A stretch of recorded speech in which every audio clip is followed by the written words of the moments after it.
Fala pessoal, estamos aqui para mais um vídeo. Meu nome é Arthur, eu sou analista de valores imobiliários e hoje a gente vai falar sobre a Fras-le, outra velha conhecida aqui do canal.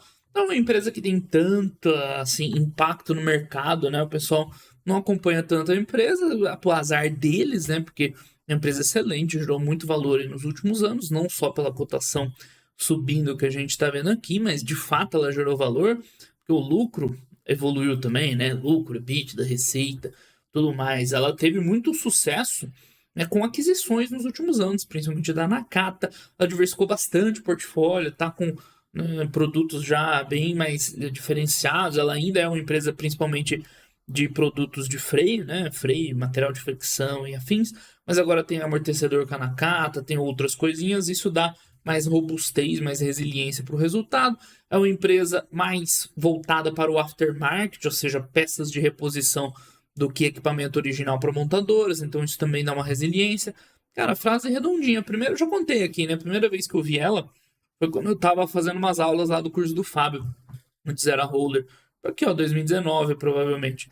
E ela tava numa draga, assim, e o pessoal lá falando, ó, a gente tá vivendo o pior cenário possível, porque eles tinham operação na Argentina, Argentina ferrada, tal. Mas as coisas são boas, vai melhorar. E de fato, né, melhorou bem nesse período. A frase é uma empresa bem redondinha, tudo bonitinho. E a gente consegue ver, né, que não é só a cotação que evoluiu, então a receita subiu muito daquele período para cá, né, o 20% composto, EBITDA crescendo também, lucro líquido crescendo, empresa gera caixa bonitinho, né, onde não tem geração de caixa, é provavelmente uma questão de capital de giro e tal, mas gera caixa, não tem dívida, tem uma margem ok para o setor, lembrando esse setor de fabricar, assim, industrial, não tem margem alta, né? Então é uma margem legal para o setor, tá? Tem tudo o que você quer ver numa empresa, bonitinho, né? Não tem tanta cobertura do mercado, enfim, azar. Você vê que nos últimos anos começou a aparecer mais investidor, mas muito pouco ainda, né? 7 mil pessoas físicas, assim, é pouco. 10, assim, né? Na média aí dos últimos anos, menos que 10 mil investidores, é pouco, né? Enfim, mas claro, ela tem liquidez suficiente para investir, né? Mais de aí quantos? 5 milhões, 2 milhões, alguns milhões por dia, tem liquidez, não é isso que eu tô falando, mas não tem tanta atenção no mercado, enfim. Só que sorte a nossa, né? Que bom. A gente acompanha empresas boas, deixa o mercado pra lá, tá? Vamos dar uma olhada aí no resultado desse primeiro tri da empresa. Ela trocou de nome para Fras-le Mobility, para fazer um negócio mais moderno e tal, né? Até antenado no futuro, de repente, lançar novas propostas, assim. Que o negócio dela é simples, né? Ela fabrica produtos automotivos, né? Para quem nunca ouviu falar da empresa, são peças de reposição para veículos, né? Principalmente veículo leve, carro, de passeio, né? Principalmente freio, suspensão, uns outros produtos diferentes, tá? Não tem muito o que inventar, né? Só que a empresa tem, a gente tem acompanhado nos últimos Investor Days, tanto dela quanto da Randon, que é a controladora, né? A Randon tem, né, mais de 50% da empresa, que, enfim, eles têm tentado bastante dar uma modernizada, lançar produtos compósitos para veículo elétrico, né? Isso acho que mais na Randon, mas mais serviços. Então, eu gosto dessa visão também, né? Não é lá a empresa que está ali fabricando as mesmas peças todo ano, vende, tá tudo certo. Né? Os caras investiram bastante, evoluíram bastante, tem uma relevância mundial legal, né? Vende para o mundo inteiro. Então, eu gosto da frase, acho uma empresa bem redonda, tá?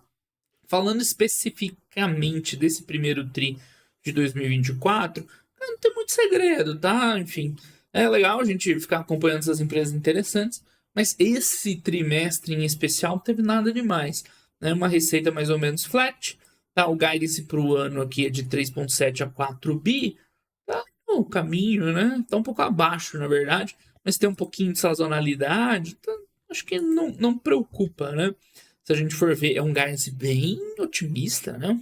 Tem embutido uma expectativa de crescimento legal, porque a receita do ano passado foi 3,3, então é um crescimento bom, né? Um ponto médio aqui desse guidance, 3.800 e pouco, 3.900, é um belo um crescimento. Nesse TRI ainda não veio, né? Eles explicaram lá alguns motivos, a gente já vai ver. Mercado externo, né? Esse tá em linha, né? 70, 240, 280. O mercado externo tá mais ou menos em linha com a projeção para o ano. E o EBITDA com uma margem ali dentro do intervalo, né, do guidance, é um EBITDA bom, 150 milhões, nada demais. A gente vai ver que ele caiu em relação ao primeiro tri do ano passado, mas tem os seus motivos, veremos já o porquê. O guidance foi bem pequeno no trimestre, ou desculpa, o guidance. Os investimentos foram pequenos no trimestre, mas isso, enfim, não é regular. Tem trimestre que vai investir mais, outros menos, né, não precisa ser regular. Vamos ver ao final do ano, tá? Tá ali, mais detalhes e certificação. E o que? Encerramento de controladas, dividendos, nada demais aqui. Ah, sim, uma empresa do Rio Grande do Sul, tá? Então, nesse momento, né, todo mundo aí fica meio, né, de olho no que tá acontecendo. Aparentemente, nada demais, assim, em termos de impacto para ela, né? Não teve grande impacto material nas atividades. Ficou fechado alguns dias as fábricas, né? Algumas de suas fábricas.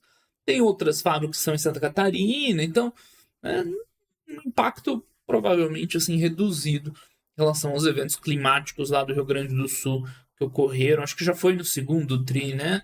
Foi maio, começo de maio, no segundo trimestre. Então não deve ter grande impacto direto, né? Talvez alguma coisinha, nada demais. Ok? Então, administração comentando de responsabilidade, resultados estáveis, que mais? O lucro líquido, vocês vão ver que cresceu, tá? Mas a gente já explica o porquê também, tá? Aniversário, frase mobility, portfólio de produtos que eu tinha comentado, né? Expansão recente no portfólio de produtos, tal, modelo de negócios, tranquilo, né? Dá uma olhada aqui no resuminho dos números. A gente vê a receita flat, como eles comentaram, com o mercado externo bom, igual a gente viu, né? Tá ali né, bem dentro do intervalo do guidance, então foi mais aqui mercado interno, exportação que foi meio fraco, a gente já viu os motivos. Então o lucro bruto cai um pouquinho, perdendo margem, e isso foi carregado para o lucro operacional. Quando você vê assim, EBITDA caindo, o lucro operacional caindo e perdendo margem, geralmente a empresa perdeu a mão nas despesas operacionais. É o que geralmente acontece. Só que não foi o caso aqui. No caso, o resultado lá do lucro bruto que foi carregado para baixo, né, do balanço, as despesas operacionais foram até ok. Então, tranquilo, né? Claro, você quer estar vendendo mais, mas a gente já vender. Eles ficaram fechados uns dias e tal, de boa. O lucro líquido, por outro lado, você vê um crescimento de 20%, né? Aí você pode achar, uau, veio um lucrão, foi muito bom. Não, calma, né? Também não é assim. Assim como esse operacional ter caído 20% não foi nenhum grande problema, esse lucro está subindo 20% também não é nada para se comentar. Isso aqui veio mais de resultado financeiro. A gente vê quando chegar lá, tá? Sem grandes ajustes, sem grandes investimentos, nada demais, assim, um trimestre tranquilo, como eu comentei. Então, um dos principais pontos aqui que impactou, eles fizeram uma atualização do ERP, que é o sistema, né, o famoso sistema da empresa, então eles ficaram uns dias sem faturar, né, mais feriados, né, eles venderam menos nesse primeiro tri, né, então, assim, nada espetacular, estrutural, né, tá tudo tranquilo. Então, enfim, montador, financiamento, novos negócios. Não teve nada de muito positivo, nem de muito negativo, tirando esse impacto aqui dos dias que eles ficaram parados, né? A paralisação total das operações. Imagina, velho, trocar todo o sistema de uma empresa assim, negócio complexo, tá? E tem aqui uma abertura de vendas, nada demais. Então foi linear, tirando os menos dias de vendas, né? Teria provavelmente ido um pouco melhor. Mas, assim, o grande ponto, né, tirando esse negócio do sistema à parte, é, cara, nem todo trio a empresa vai crescer, né? Olha o crescimento acumulado da frase, né? Ele é muito bom nos últimos anos. Então, não é todo exercício que você vai crescer, crescer, crescer. Tem empresas que são até bem resilientes, né? Conseguem entregar crescimento praticamente todo o exercício. Mas não são todas, né? Então tá normal, né? Nada demais. Também não caiu, não perdeu receita. Foi estável, né? Tá bom. Enfim, tem impacto de câmbio, que também não ajudou muito. A Argentina, caixa preta, né? Contabilidade na Argentina. Mas enfim, no final das contas, receita foi sussa, né? Nada muito positivo, mas também não foi negativo. Super tranquilo. enfim, alguns pontos aqui a serem discutidos, nada demais, né? Exportações um pouquinho abaixo, o mercado externo foi forte. Aquilo que eu falei, né? A frase de uma empresa de relevância global, cara, ela exporta bastante, né? Tem bastante, é, enfim, representatividade fora. Tá? Embora, claro, né, o principal negócio seja o Brasil, 60%. Mas não é pouco, né? 60% no Brasil e 40% no exterior. Principalmente América do Norte, América do Sul. São os principais mercados dela, tá? Bom, o CPV ele deu uma pioradinha também. Tá? Então aquele lucro bruto caindo foi em parte porque a receita não acompanhou o crescimento, em parte porque o CPV deu uma apertada por causa de matéria-prima. Alguns estavam em deflação, mas, enfim, né? Deu uma apertadinha na margem. Se a gente comparar com o primeiro TRI de 23, perdeu alguma coisinha de margem, né? Teve um one-off, teve a sociedade fábrica. Não foi nada espetacular, assim, né? Nada ruim a ponto de sei lá, né? De se preocupar a empresa. Parece coisas normais do negócio. Aqui é o grande ponto. Enfim, se a empresa não tivesse feito um bom trabalho de controlar a despesa, deixar tudo administrado assim, e aí tivesse crescido assim as despesas, né, operacionais, a gente ia ver um EBITDA bem ruim, né, e um lucro líquido provavelmente ruim também. Mas eles acompanharam essa receita mais fraca e o CPV ali pressionando um pouquinho, eles conseguiram fazer um bom trabalho também de controlar os custos. Claro que despesa com vendas sempre tem um componente que ele é variável, né? Ele depende do teu volume vendido. Então, se você não vendeu tanto, naturalmente você não vai ter tanta despesa assim, né? De comissão e tal. Mas você vê aqui, ó, despesa administrativa, foi um trabalho legal, né? Outros, aqui também tem outras coisinhas. Mas enfim, né? No final das contas, você teve uma variação ali, né? 15%, mais ou menos aceitável assim de despesa operacional. Né? Por isso que o EBITDA caiu, o lucro operacional caiu, né? Afinal ainda subiu uns 15%, mas quando a empresa é ruim, geralmente elas perdem a mão aqui. No caso, eles minimamente seguraram um pouquinho a onda, né? Principalmente aqui, ó, despesa com vendas bem tranquilas, né? Essa parte administrativa, claro, né? Sempre poderia ser um pouco melhor, subiu bastante. Né? Tem uns outros aí que geralmente é não recorrente e tal. Então, sobre despesa administrativa, ó, teve despesa de merging acquisitions e tal, né? Nada muito, né, que me parece muito ruim. O fato é que o EBITDA acabou caindo ali 13%. Tá? Como eu falei, não é nada absurdo.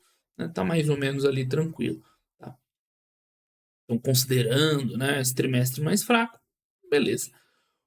O lucro subiu 20 porque, por outro lado, o resultado financeiro foi bem superior ao do ano passado, tá? Então foi 50 milhões positivo, sendo que né, ano passado foi negativo em 20. A frase, antes que a gente chegue ali no release, mas ela tem basicamente dívida zero, tá? Mais ou menos zero, dependendo ali do que é contabilizado ou não, aproximadamente zero de dívida. Então o resultado financeiro tende a ser neutro, né? Então, você vê que alguns anos o trimestre vem negativo, outros vem positivo. Né? Mas a tendência é ele ficar neutro nessa situação de capital que a empresa tem. Por que ele veio até positivo e isso impactou né, bastante o lucro líquido para cima, né, para melhor? Basicamente, variação cambial tá? E o ajuste lá da contabilidade da Argentina. Né? Então, um troço cabuloso, a gente já falou ali nos vídeos da Ambev e tal. Então, você pode estar olhando e falando, mas veio um resultado financeiro positivo que salvou o lucro e, enfim, né, a mágica e contábil. De onde vem esse reajuste aqui no final, lá embaixo no balanço, no finalzinho, jogando esse valor? É porque lá em cima, na receita, nos custos e tal, ele tá meio defasado por causa da hiperinflação, né? Ou na variação cambial e tal. Então, assim, né? Isso aqui eles estão seguindo a regra contábil e tudo mais. Esse resultado financeiro forte, né? Aqui, ele tem uma contraparte no resultado operacional fraco do outro lado, que quando você analisa, né, traz para reais, que é a moeda corrente da empresa no balanço, você acaba perdendo. Então isso aqui não é só puramente financeiro, tem um pouquinho de compensação do operacional mais fraco que aparece né, nas outras linhas do balanço, tá? É difícil, assim, né, botar isso aí de uma maneira palpável, porque, né, é bem complexo. Eu acho que foge um pouco do escopo do que a gente pretende, assim, né, como investidor, pessoa física individual. Mas é só para ter essa noção. Não é que o resultado financeiro está carregando a empresa nas costas. Tem um pouquinho do resto, está um pouco fraco e sendo ajustado aqui, né? Alguma coisa por aí.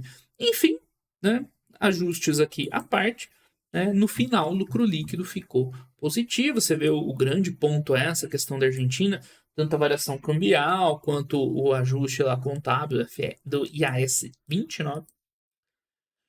Mas a verdade é que o lucro líquido veio muito bom, tá? Então, botando um pouquinho essa perspectiva, né, que tem um ajuste ali e tal, da Argentina, que é um mercado importante para a empresa, parece mais legal o resultado, né, do que você vê um EBIT de 13% caindo, né, você, pô, né, bem fraco.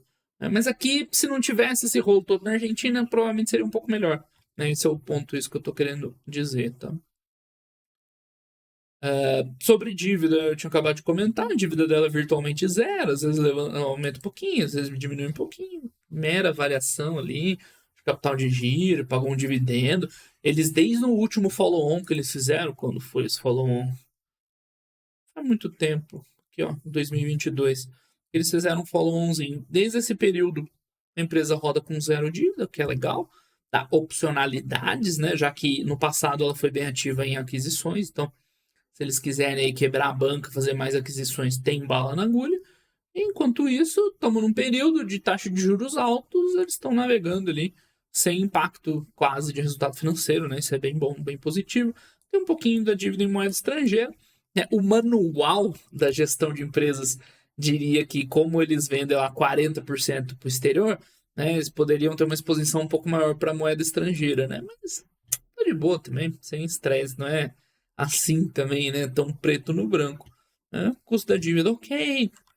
Tem caixa líquido basicamente zero, sem grandes estresses, capital de giro, né? Nada muito anormal. A gente vê ao longo do tempo, né, variações de capital de giro grandes. Né? Você vê aqui, ó, 2020, quê? 21, 22, 22, 23. Né? Um ano ficou com o estoque preso, no outro liberou. Nada fora do comum, né? Aparentemente, tudo ali em dia, legal. Estoques em níveis históricos, né? Beleza. Fluxo de caixa livre normal também. Fluxo de caixa não é uma coisa que você vê todo trimestre a trimestre, é melhor ver o fechamento do ano.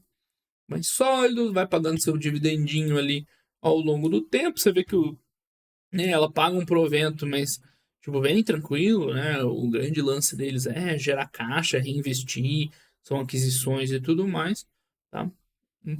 Se eles quisessem ser uma empresa mais, enfim, madura, poderiam pagar um valor maior de dividendos, tá? O CAPEX, tranquilo também, desde que ela, né, as grandes aquisições, aí entra uma saída maior de caixa, né? Mas depois que ela não fez mais grandes aquisições, né, a geração de caixa dela ficou bem sólida, tá? Então, vamos ver aí para o futuro o apetite que a empresa vai ter, né? Aqui as ações, então ela tem um controlador, que é a Randon, tá? Tem gente que não gosta, não sei por quê, porque a Randon é uma empresa legal também, tem vídeo aí no canal sobre ela. Eu acho, em especial, a frase melhor. Eu acho a frase é dentro do grupo Randon é tipo a joiazinha da coroa, né? Não é assim, diferença absurda, né, como é em outras empresas, mas eu acho a frase em geral melhor do que a Randon inteira, tá? Agora, o resto da Randon tá bom também nos últimos anos, né? A empresa melhorou bem. Então o resto continua tranquilo. Planeta. Legal. É isso, pessoal. Random, random. Frase, um trimestre com nada demais, nenhum grande, né, assunto. Mas é legal de ver, né, a empresa ali gerenciando tudo bonitinho, continua tudo mais ou menos certo, sem grandes pontos aqui para comentar, né? Enfim, ó lá, a empresa vem principalmente receita de reposição, que é diferente de uma metal leve, que é mais OEM e tal, né? Em termos de exportação, também aqueles 40% que a gente viu. Isso aqui a gente vai melhorar, tá? Esse gráfico de receita, porque a fonte que a gente puxa os dados lá é meio complicada. Então o pessoal não lança. O problema não é do Fundamentei, né? Que esses dados não são lançados corretamente, né? Aí fica distorcido, mas a gente já tem planos de melhorar isso aí.